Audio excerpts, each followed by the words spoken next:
I'm Oana Manolache of SQL.io, and I'm panicked about inefficient webinars.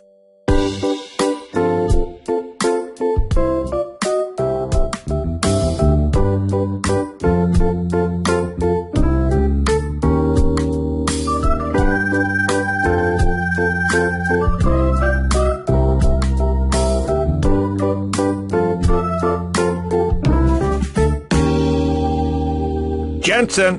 Lindzon, how are you? I'm great. How late am I? Well, a few minutes. Yo, Chief of Staff, how late was I?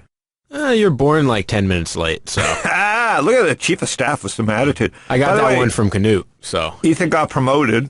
He promoted himself, which is awesome. Yeah, I go, Ethan, are you comfortable with intern? He goes, I prefer Chief of Staff. So there he goes. You got to ask for it. Comes with a big, whopping no pay increase. He just said, Mr. Lindzon, I would like to stay intern, and please bump me $200 on Venmo. And I would have gone for that. Instead, he's got Chief of Staff and same pay. I'm getting paid in education. There you go. Suck up. So, Jensen. Yes? We have our friend in town, Hans Holland. Yes, he is. From Thailand. It's like the old days. He's coming by in an hour. Oh, we're going to do lunch? Yeah, I think so. All right, we'll do some chipotles and sushi. And then I'm going to get him out golfing this week. He went to PXG, did he not? He's already got his clubs? Yes, and he loves them. Has he been playing? He has played with them once. Canute does not want to talk. You have to focus. Okay, focus. You can't have both of us unfocused. So we just finished Social Leverage's, we call it the Palooza. Used to be called Lindzon Palooza, but I'm a team player. It's called Social Leverage Palooza. Yeah. And do we know what Palooza means? Not sure, but we think of it as a gathering. The internet to look that up? Chief of Staff, he doesn't even have a laptop. I'm on it. So we had our event, and Oana, our guest, who's portfolio company of ours, it was so intense, this event, because I was so excited to catch up on companies. I didn't mingle with our LPs. It was the first time in like 15 years, which goes to the sign of the times, I think, where the founders were there and I avoided them. No, sorry, the LPs were there and the founders were there, but I was so interested in the conversations with our guests. You know, we had the CEO of Axos Bank, we had founder of Meritage Homes, Steve Hilton, and I was interviewing him. It was so much about like the economy and like, you know, we're in this weird state, and we'll talk a little bit about that today with our guest Oana, because of work from home. We have weird weather, and that means nothing, but I mean, we work from home. Mm-hmm. We have fucking bananas media politics. We have, you know, summer coming up. We got the ex-president indicted. We have the media just, they're off point. And we have this like state of the market. We're just in this giant flux.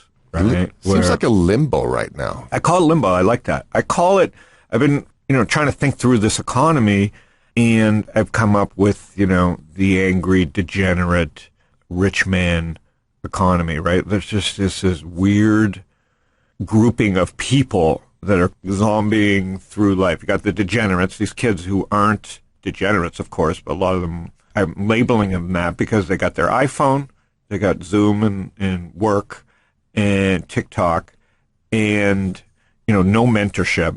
Then you've got all this aging population. You know, it's going to be, 21% of, that's you and I, 21% of this country will be 65 and over by 2030. That's a lot of angry white people walking around, loaded up with cable news and cash, and nothing to do. Like, they're just watching cable news. They're going to be enraged. Right. And then you got the degenerates. They can gamble. I was at the Suns game yesterday, and Suns scored 30 points in the first quarter, and FanDuel's thing was, hey, anybody over 21 gets $10 to go blow their brains out, right? Like, the whole fucking, everything's about degeneracy if you're not 65. And then the rest is just for rich people, right? Just go buy experiences and whatever. Right. And for people in the middle, man, it's limbo. That's nothing. And so I call it the angry economy because people are angry. I told Ethan the other day, I just drive to Chipotle's from here for lunch. Gigantic parking lot down the street. Gigantic. Right. I pull in, you know, red Porsche, a little flashy. And I said, maybe I was tweeting on the way over. Maybe I ran a person off the road. It's possible. I'm not saying I'm a good driver. And I pull into Chipotle's. I park. I go in and get my little, bowl of chicken and guac. And I come out and there's a car. Your car could have been. It was a BMW, big BMW, so close to you couldn't have fucking slid in a piece of paper. You could not. This guy took the time. Was this the guy you cut off a little earlier? I don't know if I'm not saying I cut him off. I'm saying who would do that? Follow me into a Chipotle. So I don't even think it was that. It was just an angry person. Right. That pulled within a breath of my door on the driver's side. It's the a BMW. parking lot was wide open. It's a BMW it thing. wasn't like a guy looking for a fight, I don't think, because it wasn't like a shitty car. So I had to enter my car with my guac bowl from the passenger side at my age. So I thought I was getting punked. I thought someone was just going to post a video of me with my fucking plumber ass hanging out. Ethan, can we see if we can get the security footage from That's what I said. I was Chipotle thinking there? for a little bit it was That someone would be playing a awesome. joke. And then it would just air of Howard getting into his Porsche with his ass hanging out. Like, not sure if I was being punked. Like, the whole time, I assumed, and then I was driving away, and this guy is still 3 days later in my head. So the angry economy is upon us. Now, I took the high road and didn't key his car. Because, by the way, I wanted to, but my fucking car doesn't have a key. Like, so they took away my one weapon. Oh, man. Oh, man, technology's killing me. So do we even have a guest? What are we doing here? Well, she might have fallen asleep You guys by are now. starting to look alike. Really? Yeah, same part in your hair. If you'd add a little gray and weave to it. All right, so I got a chief of staff. I've got a head of production. And maybe we just have a fourth person here. I think like a clown. Somebody that just dresses up, that we can punk on every day. And we just do strange things in this foam room. I think we're getting there. Getting to almost having a show. Let's do it. All right, so getting back to Panic with Friends, we have Oana. She's the founder of Sequel, one of our portfolio companies. And she's panicked about efficient webinars. Oana was longtime HP, and Gary led this round, we backed Oana. It's a very interesting space. She's building an awesome team with the purpose of providing organizations of all sizes with the ability to fully realize the future of work and connectivity. She's a great speaker. She was at our event, keynote speaker on innovation, the importance of consumer engagement in a B2B environment, and women in technology and entrepreneurship. Just has killed it 2 years in a row at our event. Sequel, her product and company, allows organizations of all sizes to host the world live on their own websites. Marketers use the no-code solution to live video into a lead conversation engine by embedding virtual events within their websites. So while developers can take the low-code API solution with out-of-the-box features to build powerful video platforms with live engagement for communities worldwide.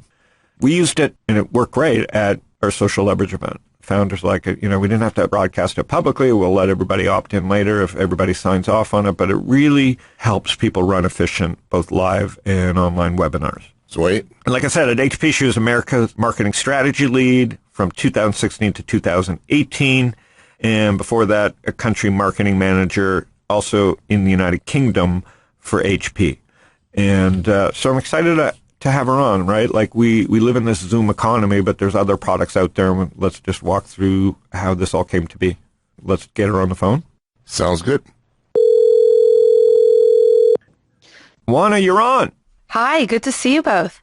Well, you're not seeing me, are you? Is there a Now, first I got punked in my car, now there's a camera in here? I'm so used to doing webinars that I keep on saying this. We've been talking about doing video for these too, and I think there's probably a lot of stuff we're missing by not picking up on the person's face. But I also like talking into a mic without distraction. So welcome. It sounds like you are back home. Yes, finally, after 6 weeks of traveling, I'm back in San Francisco. And so how big's the team right now? Tell us a little bit, so in case I butchered it, tell everybody a little bit about yourself and Sequel. Yeah, so we started building the technology about 3.5 years ago because live communication is not easy to build. And we went through Techstars in 2020, in the middle of 2020, and closed our seed round in March 2021. And that's when we really started building the product with our very early customers. And now we're a Series A company. We closed our Series A about a year ago. and we're a team of about 25 people, and it's a full remote team, international team. We have the US side, all our business team, sales, customer success, marketing. Our engineering team is in Europe. So we've been growing really nicely in the past year or so. We tripled the size of our team, and also we tripled the amount of customers that we have as well. And, you know, when you say inefficient webinars, like, and that's what panics you. Obviously, that's what motivates you, and your time at HP kind of got you down this path. What was the moment where you said, I got to start this? So like you said, Howard, I spent about 7 years at HP, first in London and then the US. And as a marketing leader, I was responsible for building strategies for demand generation and ABM campaigns. So naturally, we were producing a ton of content to educate the market, to drive demand and position ourselves as thought leaders. And you know how they say that every company you think of, and literally every single company you think of, may it be SaaS or retail, B2B, B2C, really is becoming a media company. They're producing blog posts, thought leadership, podcasts like these, newsletters, videos, a huge amount of content. And it's for good reason, because the content drives demand and funnel velocity, but also establishes thought leadership and creates a movement. So companies naturally invest hundreds of thousands of dollars in building all this content in their branded universe, in their websites, basically, where they can track the customer journey and drive conversions. And at HP as well, we spend so much time and money creating these beautiful landing pages, customer success stories, and we turned HP into a giant hub of information with specific teams tracking closely conversions and customer journeys, unless we were doing webinars. And that was frustrating because with webinars, we had to drive everyone away from our websites. And that is the key pain point that every single marketer is experiencing right now. They're building these incredible branded real estate worlds with a lot of information, but for webinars, they have to drive them to third-party platforms or really boring apps like Zoom. Yet webinars have become, in 2023, the key marketing strategy for over 95% of marketers in every single industry, for company of all sizes. If you're a 2-people company or a 1,000-people company, you're doing webinars as part of your strategy. And these 95% of companies are driving everyone away to spend time and hours and explore just, apps and never actually coming back into their websites. So I got really passionate about, first of all, how do we make marketing a lot more efficient? Really, I was frustrated with the fact that how can I put everything on my website, but I can actually put the webinars where people are spending hours in. And the second thing, it was all about connectivity. And you mentioned future of work. We've been in the front row of the entire transformation that's happened in the past 3 years. And we patiently waited for the world to come to this new normal and really build a solution for the new normal rather than for the pandemic. So coming, the connectivity with efficiency in marketing came together into SQL, giving marketers the ability to host all their webinars, live engagement, and on-demand content directly into their own branded universe.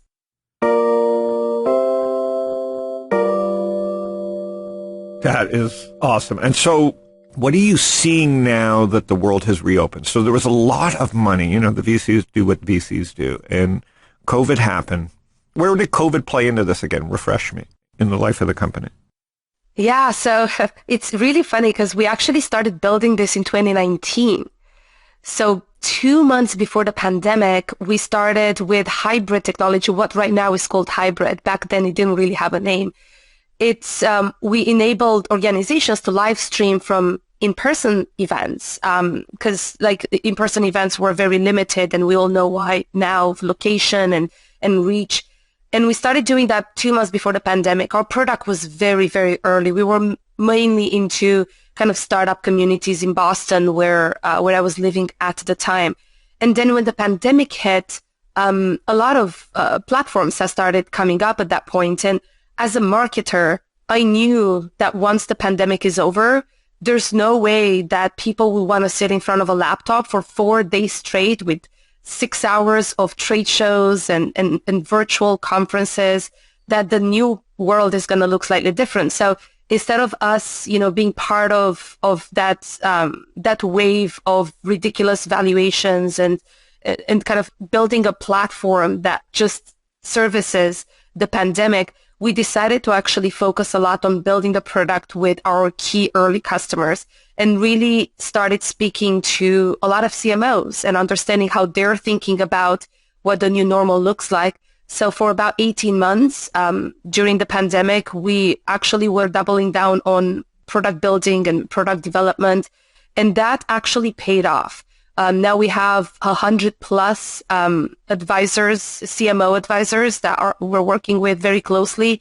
We've grown our pipeline in the past 12 months of about 2,000% because we wanted to build something that was not just for the pandemic, but is for the new normal, which is people actually tuning in for like a 45-minute session, 30-minute sessions, fireside chats, rather than, the 3 days conferences that are now actually back in person. Yeah, there's a lot to talk about, unpack there, because it's in my business. We were laughed at for so long. We find people like you that were willing to build and not think about valuation only, because all these things, these trends are persistent, like we're seeing with video and work from home. Work from home is persistent post-COVID, and so is, what you've built at Sequel. But the hot money came into things like Hopin, where people just, and I know some ticketing and concert stuff that was built and live event, stuff from home that was built. And all that hot money came in, much like crypto. It came in. So what do people build? Build stuff for a hot market. And now that things have quieted down, we're starting to see we'll start to see real building. And in your area, we can see how Zoom was so focused on like onboarding everybody that once COVID ended, it just doesn't have the features that are needed to keep up with CMOs. Is that what you're seeing? Or is that what you're hoping for and seeing? Like, you have to talk to the CMOs, and they, whether they liked it or not, had to focus on the masses during COVID. And you think that's kind of helping? Yeah, I mean, Zoom is a great company. Actually, it's a great solution for video conferencing, and we respect how certain players in the market and how Zoom has built from ground up. I have a huge respect for Eric.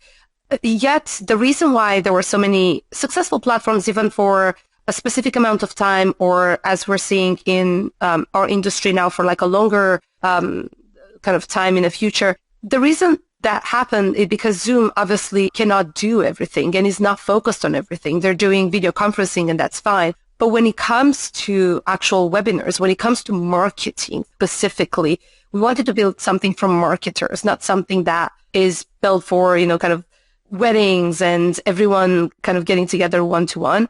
Yeah. That's the moment when I realized that I just have to talk to marketers. And I didn't just put myself in their shoes. I was a marketer for 8 years. I've done this already. Correct. And I started building this advisory group. We have over 100 CMOs that I'm actually hosting, the majority of them every Thursday morning. It's called the Game Changer series. And we're really talking real, like what is that you're looking for and what are the pain points? And what we keep hearing over and over saying, well, marketing efficiency is super important. It's 2023. And you mentioned this as well, Howard, is an economic downturn. This is not a time where people are printing money. They don't have unlimited budgets anymore.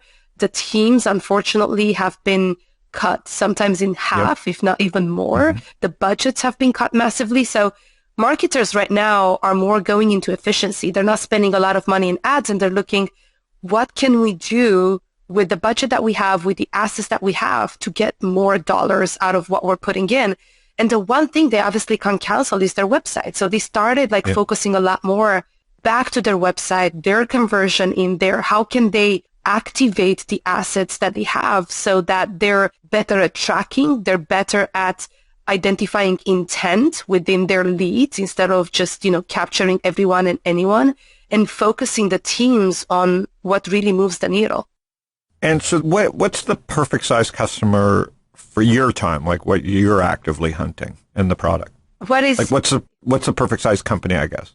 We work with companies of all sizes, which is really exciting. So we work with companies from startups and even nonprofits, 1, 2, 3 people, all the way to some of the biggest companies in the world. Like HP actually became a customer, which is great. HP, Comcast, NBC Universal, Carta, SalesLoft, Mutiny. Some of these are our customers and everyone in between. Whereas anyone can really use our technology, we see our solution being the best suited, I would say, for companies between like a 250 to about 2,000 employees, because these organizations have started to have a bit of a MarkTech solution suite in place. They understand the importance of website conversion and website tracking. But really, we don't really have a limit on who can use our technology, because it's just so easy to get started, and it can also get so sophisticated as the company is growing, integrating with all the CRMs natively. Actually, we're the only ones that have native integration that is so simple with Salesforce, Marketo, and so many others. So really, we can go on any spectrum.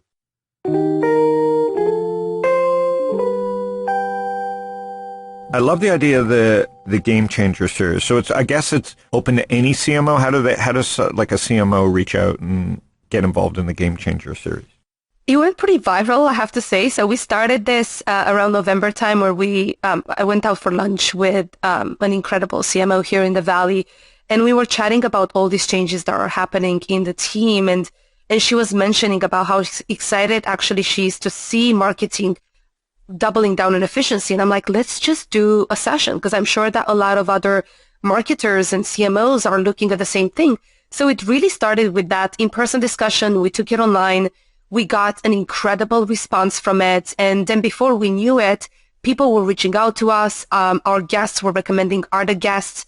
And now we're booked up until December this year. And we have leaders, not just CMO, leaders like founder and CEO of Sendoso, or Goddard, the founder and CEO of G2, Lauren, the CMO of SalesLoft, and so many others, like really opening up and talking about what is happening right now and how they're tackling the economic downturn and the strategies that they're focusing on and what really efficiency means for them. And this series not only allows us to create content and really be a thought leader like we're telling our customers to be, but it also drives about 80% of our pipeline for our own business. And with SQL AI that we just launched, we're turning all these webinars into snackable blog posts and content instantly. So it's much easier to deliver this message to the market.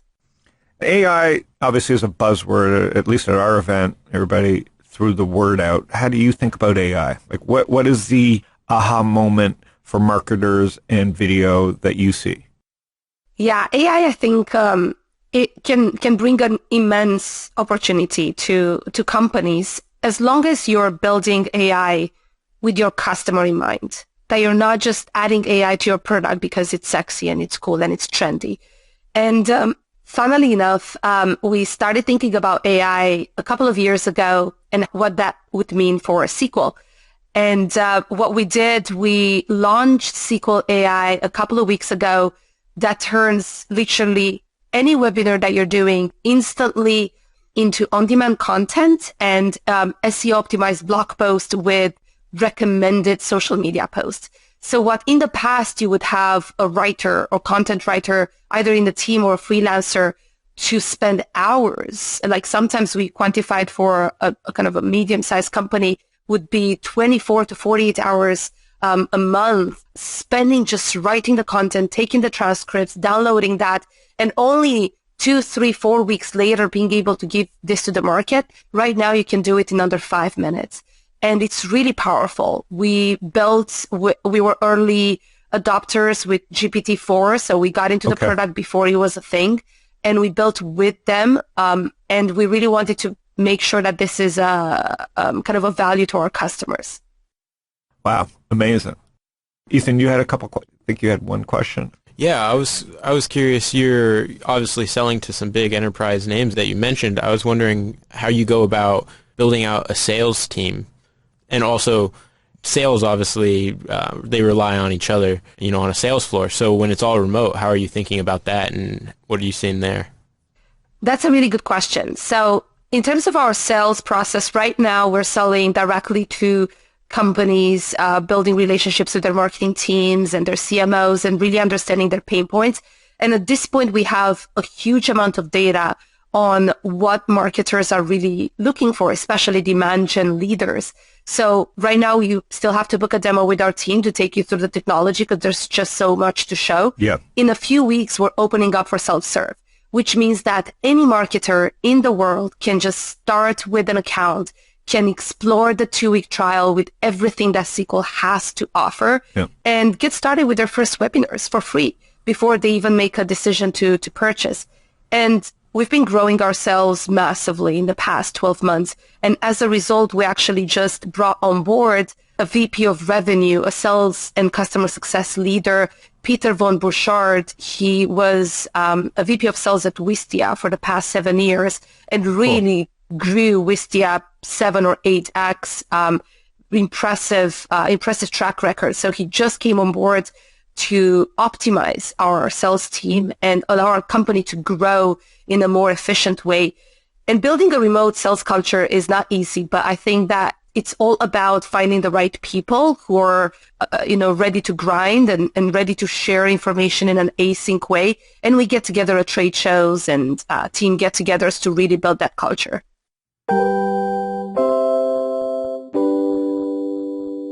I see my daughter and they use Teams. Well, first of all, on Teams, I'm asking the idiot question here. Teams is like the evil empire to me.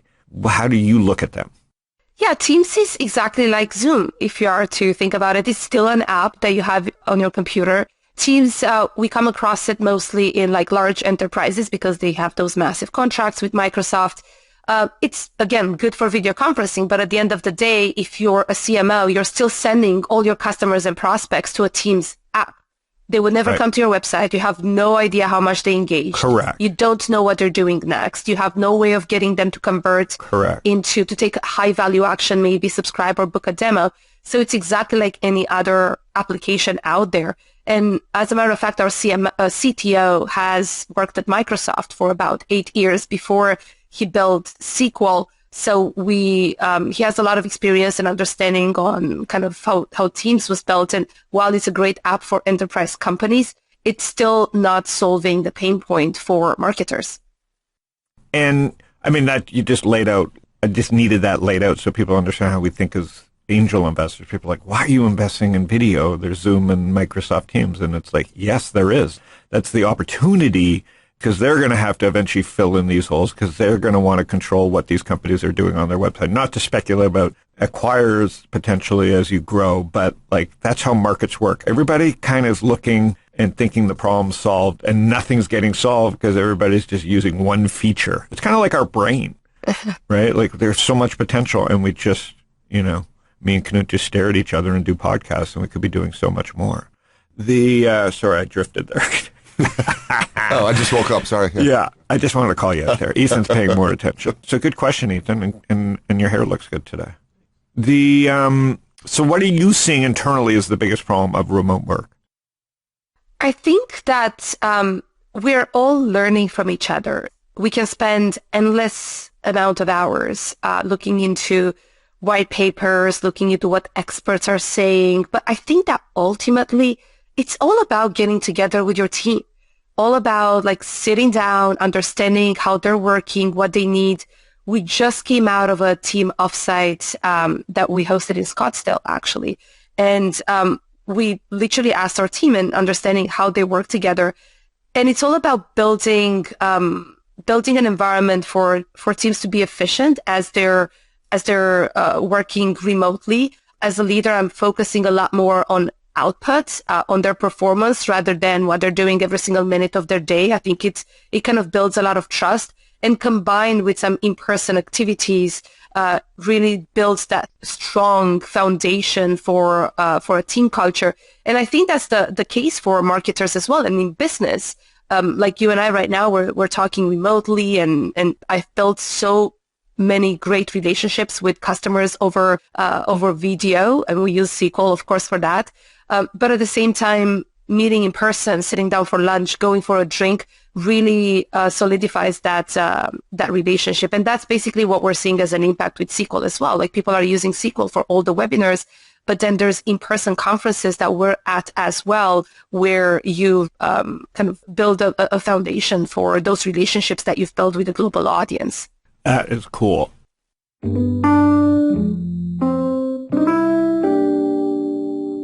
Where are you living right now? Well, I'm a citizen of the world at this point. I just came out of 6 weeks of travel, but I live in San Francisco Bay Area. I kind of am a citizen. Well, I was a citizen of the world. Now I'm mostly a citizen of this room. But I do, like you, these 6-week, 7-week excursions. There's never been a better time to be a citizen of the world, as bad as the headlines are. What is it like being a citizen of San Francisco? This is a different era than when you started the company. I think it's access to information and hubs. Because right now I'm in San Francisco Bay Area, and in the past you would think that this is the mecca of founders, but things have changed. Founders live everywhere in the world. Investors live everywhere in the world. Customers, the same. Business is being done in a much more distributed way than it was in the past. And this is the reason why I travel so much. I think that the biggest change that we're seeing is access. In the past, you had to be here to raise money, had to be here to close deals. Whereas now you can literally be anywhere with the right technology, with the right tools, with the right people in your team. You can build a successful business out of anywhere in the world. I agree with that, and I agree that you're kind of inspirational in that. I'm a door-to-door salesman, even with all these tools. Like, this is why I take these world excursions, to just make sure people see me. It's one thing to blog every day or be on video every day. There's another thing you got to shake. If you're not shaking the customer's hand, someone else will. Yeah. Behind your back. And I don't think enough this goes to my worry about this 20 to 30-year-old generation, where they're just not seeing what it takes to really win a deal. Like, you have to have the best product, guaranteed, but the best product in enterprise has never really mattered. I think now there's an opportunity for the best product and the best, like you're being a founder, being out on the road and talking to actual customers. You got to do both. I agree. I think, and it also matters, like if it's enterprise, totally. I've done so many lunches with our customers, and also because I'm interested in how we're building the product from their perspective, but of course closing the deals as well. When it comes to PLG and more kind of self-serve, Gartner just issued a report that 85% of the research is being done without them even talking to you. Yeah. So as much as we're investing in building relationships with our customers, we also need to invest in the digital journey that they're taking before they're even talking to us. So it's kind of that good balance, like you're saying as well, the good balance of how are we positioning ourselves digitally, how we're everywhere from a digital perspective, content, website, conversion. And when you do meet with a customer in person, you're really kind of just solidifying that relationship you've built. All right. Well, great. What do you do for relaxation as a founder in a growth company? What do you do? Relaxation. What is that? I'm really just so excited to build this, but normally just to take my mind off things, I do a lot of skiing in the winter. I travel in the summer. I try to work out of Europe a few weeks a year, and I'm starting to get into yoga, but I've got some more things to do before I get there. All right. Well, it was great to see you. Did you have fun at the event? What is different about how we do things, do you think? What can we improve on? What do you like about how we work with founders? To be honest, I always enjoy the social leverage events. This was the second time I was there, and the energy in the room, all the founders bringing in their updates or new founders that social leverage has invested in is very inspirational. We actually have identified some partnership opportunities with some of these companies, which is always very special. And meeting the LPs and understanding why they're part of this journey with us has been really good. So I think social leverage is always doing such a great job in bringing the entire ecosystem together and really connecting the dots. So yeah, thank you for doing that. Was there any company that stood out to you? I know you're enterprise and maybe you didn't see all the pitch. Was there anything that just stood out as interesting, or themes, or like anything that if you had money to invest, like what's exciting to you? Oh, it's hard to choose. Obviously, I have some founder friends that I'm biased with, like Surfboard and Beehive and Dixology and a few others.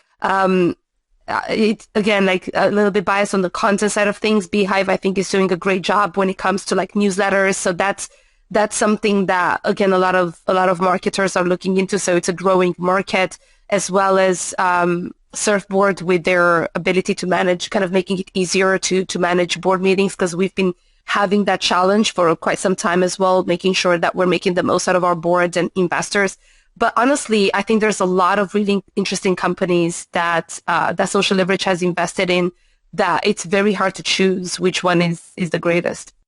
And then is there a public company, like is there somebody that you look up to in the public market, or like a leader that you look up to? There's many companies that I look up to from as a marketer and as a leader. HubSpot is one of them, the way they have led with content. And they always did, right? Like just that little beep up, beep up, beep up at the beginning, like when you first used to go there 10, 12 years ago. Yeah. The way it would just like mess with your brain and serve up something cool and you didn't even know what it was.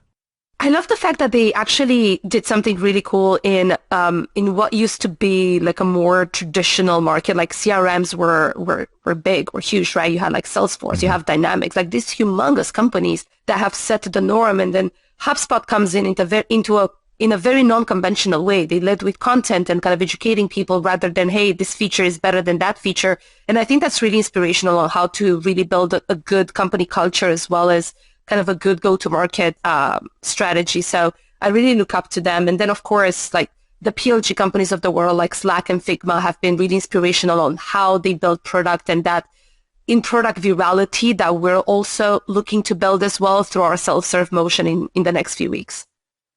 Well, I'm impressed. Knut? Absolutely. Very impressed. I think I'm tired. So on point, this Oana. So, all right. Well, thanks for taking the time. Okay. Best way to reach you or a sales team? Best way to reach me, find me on LinkedIn, Oana Manolache. The company is SQL.io. The website is SQL.io. So book a demo if you want to talk to us. Okay. That's awesome. Thanks for taking the time. And we will obviously talk to you soon. Thank you. Thank you for having me.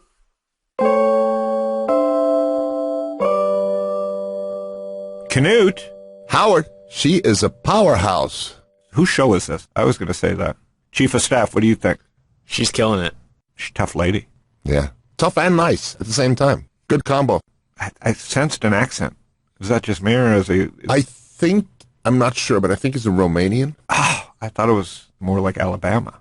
I'm so bad at accents. Close. You know? Like, that's why I can't make sounds. So you think Romania?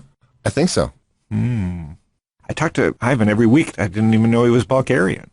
I'm just so neutral, you know? I see, everybody is like just a person, which is why I'm so upset that Chipotle's fucker went after me. We have to find that guy. Chief of Staff, you're on that, right? We're going to do an APB. I'm on it. I always want to say, let's put it in an APB. All right, everybody. I could bore you with more There's even banter. a place in Romania called Manolache. Really? Yeah. She said it, like, look me up. Like people would remember what that means. So that was pretty funny. But anyway, SQL.io. Thanks to my Chief of Staff for making time in his busy schedule. Ethan, I wonder what he'll be next. What do you think is next? Where do you go from Chief of Staff? Dude, next week he'll be running this place completely. Yeah, He's Chief CEO. of Staff to CEO. Luckily, he hasn't met anybody else on the team. It'll be hard to shark his way up from there. Oh, yeah. All right, so you were listening to Panic with Friends. I am Howard Lindzon. Probably the nicest guy on the planet. Knut? The nicest guy in this office, probably. Yes. I'll take that, because you're pretty nice. And we talked with founders, venture capitalists, traders, investors, entrepreneurs like Oana to try and just get a little bit ahead and open up a little sunshine and ideas for companies to grow and for people to just get a little bit ahead of the curve. You can find Panic with Friends on Fox News. Does Fox News have an app, a podcast app? No. You can find us on Spotify. You can find us on Google. You can find us on Apple. They have a podcasting thingy. But just search my name or Panic with Friends and subscribe. And every Thursday you will get a podcast just like the one you heard, sometimes funnier, sometimes mundane, but always trying to put ourselves in the idea of a trend and how to make a little bit of extra money. Thanks, Knut. Thanks, Ethan. We will see everybody next week.